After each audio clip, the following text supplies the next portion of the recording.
Assalamualaikum warahmatullahi wabarakatuh. Perkenalkan, nama saya Gimnastiar Ikrar Hakiki dari Universitas Islam Negeri Kiai Haji Ahmad Siddiq, Jember. Saya dari Fakultas Usuluddin Adab dan Humaniora, Prodi Sejarah Peradaban Islam. Kali ini saya akan menjelaskan rangkuman yang saya telah rangkum dengan matkul pengantar ilmu politik dengan judul Politik dan Kekuasaan di Indonesia Pasca Kemerdekaan pada bab 11, yaitu demokrasi liberal. Di Indonesia, demokrasi liberal berlangsung sejak 3 November 1945, yaitu sejak sistem multi partai berlaku melalui maklumat pemerintah. Berlaku melalui pemerintah ini, sistem ini lebih menampakkan sifat instabilitas politik setelah berlaku sistem parlementer dalam naungan Undang-Undang 1945 pada periode pertama. Demokrasi liberal dikenal pula sebagai demokrasi parlementer karena berlangsung dalam sistem ini, pemerintah parlementer ketika berlaku 1945 periode pertama konstitusi RIS dan UUD 1950. Dengan demikian, demokrasi liberal secara formal berakhir pada tanggal 5 Juli 1959, sedangkan secara material berakhir pada saat demokrasi terpimpin dilaksanakan melalui pidato presiden. Secara formal berakhir pada tanggal 15 Juli 1959. Sedangkan secara material berakhir pada saat demokrasi terpimpin melalui pidato presiden yang dilaksanakan di depan konstituante tanggal 10 November 1956 atau pada saat konsepsi presiden tanggal 21 Februari 1957. Dengan bentuknya Dewan Nasional, ada beberapa hal secara pasti dapat dikatakan melekat dan mewarnai proses demokrasi liberal, yaitu sebagai berikut. Yang pertama yaitu penyaluran tuntunan.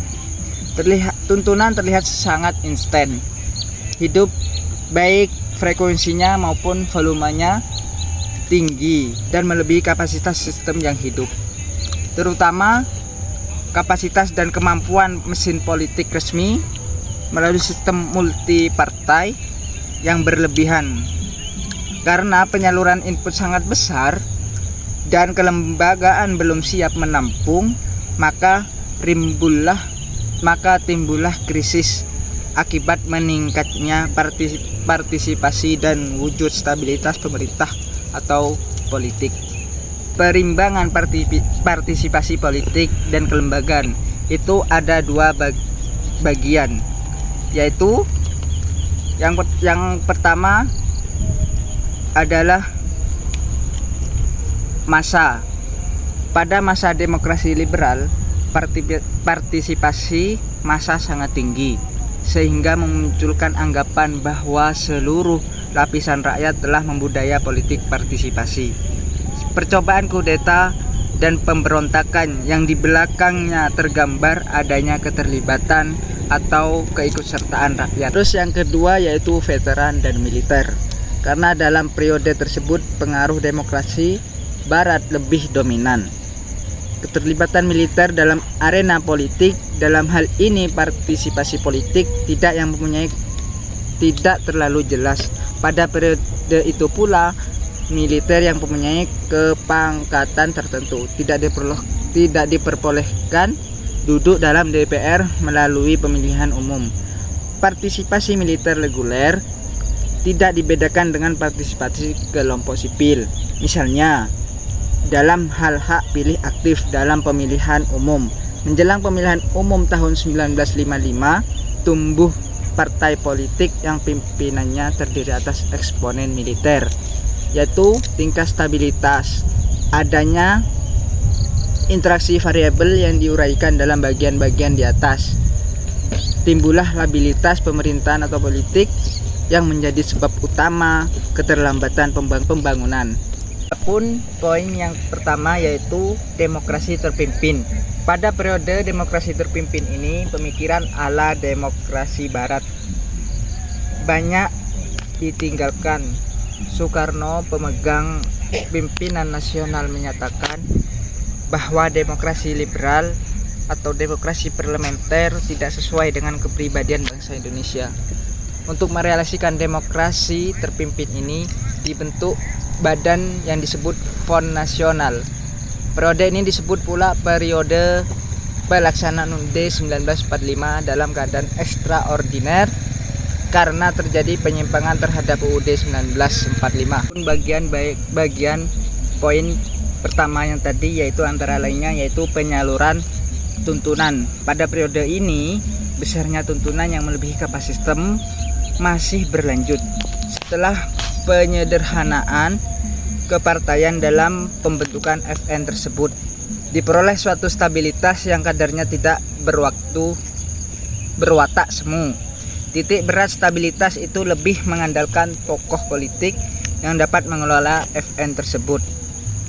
Dengan adanya FN, seolah-olah berlaku sistem satu partai yang samar. Melalui sistem satu partai yang samar ini, dibinalah suatu gaya yang berdasarkan orientasi terhadap nilai secara mutlak atau absolute value oriented style. Intervensi pemerintahlah yang selalu benar, tidak ada tawaran lain dan tidak ada alternatif lain. Terus yaitu integritas horizontal. Pertentangan antar elit ini menyebabkan elit tertentu diasingkan secara politis. Hanya elit yang bisa menghimpun solidaritaslah yang muncul di arena politik akibat elit administrator tersisihkan. Kepemimpinan. Para pemimpin pada periode ini berasal dari angkatan 1928 dan angkatan 1945. Dengan Soekarno sebagai titik pusatnya, kepemimpinan berdasarkan pada politik mencari kambing hitam karena sifat karismatik dan paternalistiknya. Para tokoh politik ini dapat menengahi dan memperoleh dukungan dari pihak-pihak yang bertikai, baik dengan sukarela maupun karena terpaksa. Gimnastik politik ini lebih menguntungkan PKI. Yang selanjutnya yaitu tingkat stabilitas. Stabilitas ditinjau dari segi tersedianya jangka waktu yang cukup lama untuk melaksanakan program pemerintahan dan kontinuitas pemerintahan dapat menelurkan prestasi pembangunan. Namun stabilitas ini sebagai hasil berinteraksinya seluruh variabel tidak diarahkan untuk melancarkan pembangunan bagi kesejahteraan dalam arti luas. Demokrasi Pancasila. Penelaahan terhadap demokrasi Pancasila ini tidak menyeluruh di sisi karena masih terus berjalan dan berproses. Herbert Fred menulis artikel yang berjudul Soeharto's Search for a Political Format pada tahun 1968.